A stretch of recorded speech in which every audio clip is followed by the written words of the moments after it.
بسم الله الرحمن الرحيم.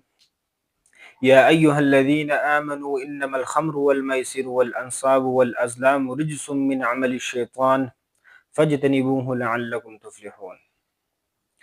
الله سبحانه وتعالى بدی آیات کې د جواری ذکر کړی دی چې دا جواری دا رجس من عمل الشیطان چې دا یو ګندګي دا او شیطانی عمل دی.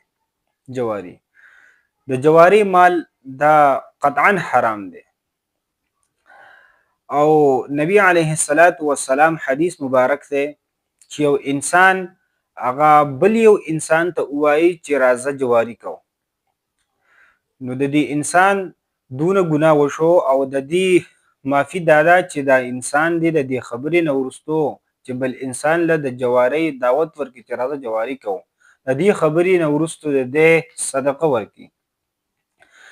د جواری دا داسې یو شی دی چې دا په انسان کې هغه دشمنی او په انسان کې بغض حسد په معاشره کې ګندګي پیدا کوي.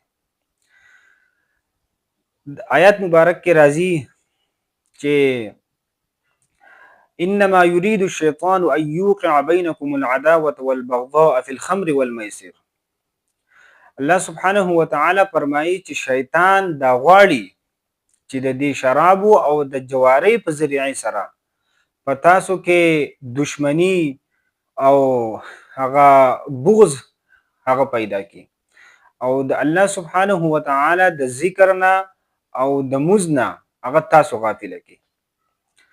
د جواری چې دا په اسلام کې حرامه ده، د دې یو حکمت هم ده چې دا په معاشره کې هغه جنگونه، په معاشره کې نفرت او غداوت هغه پیدا کوي. د اسلام نه مخکې چې د عربو کم قبایلو جاهلیت کې نو پاغي کې د جواری دا عامه وه. دا د دې جواری په عام کېدو په وجه پاغي کې قتل و عارت او جنگونه، حسد په قبیلو کې جنگونه هغه زیاتو. نو د جواری د مال نه د پکار د ټول انسانان د دین ځان وساتي. کدا عامه جواری وي او کدا نن سبا په دې موبایل اپسونو کې ډیجیټل هغه جواری وي. شیخ الاسلام حضرت مولانا مفتی تقی عثماني صاحب لیکي چې زمون په دې ملک کې دا یو هغه خرابي دا موجود ده چې یو انسان یو څو کسان راغون شي او هغه عامه جواری کوي، کومه چې مونږ ټول ته معلومه ده. نو هغه پولیس هم نسی تانی ته بوزي او خلک عام خلک هم دغه جواری نه نفرت کوي او دغه مال ته حرام وای او د دین په لکه یو د جواری سره دغه جواری سره یو د دشمنی پرته.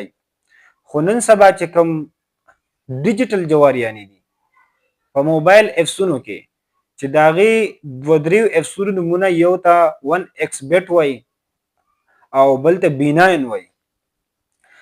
دا چې ډیر په سونه اپسونه دي چې داغي ته به پیسې ولي او ډیجیټل جواریانی هغه شروع دي. دا پښتانه مسلمانان واړه لوی دا ټول بدی کې هغه بدی لت کې شرک شوی دي او بدی فساد کې هغه شرک شوی دي او دا ورته پته نه چې دا حرامه ده او حلاله ده. نو کم افسونه کم گیمز دي تو ورته پیسې ولي او هغه هر قسمه پای کې ته گیم کې او تعالی پای باندې پیسې راځي. نو دا شی دا دغه شان جواری ده کوم چې د عامه جواری ده او دغه شان د پیسې حرام دي څنګه چې موږ د عامه جواری ته حرام وایو. نو د دې جواری نه هغه ځان هغه ساتل پکار دي، خپل هغه بچي، خپل رونه، خپل کشران هغه باندې نظر ساتل دي. دا یو گیم نه دی، دا باقاعده جواری ده او لوی د افسوس خبره پکې دا ده چې پښتانه کوم چې دا میډیا ولدي د دې تشهیر هم کوي، دله پکې یو قسم پیسې ورکي او دې تشهیر کوي په خپل پیجونو او آیډیانو باندې چې راځي دونه پیسې ولې او دونه وګټي.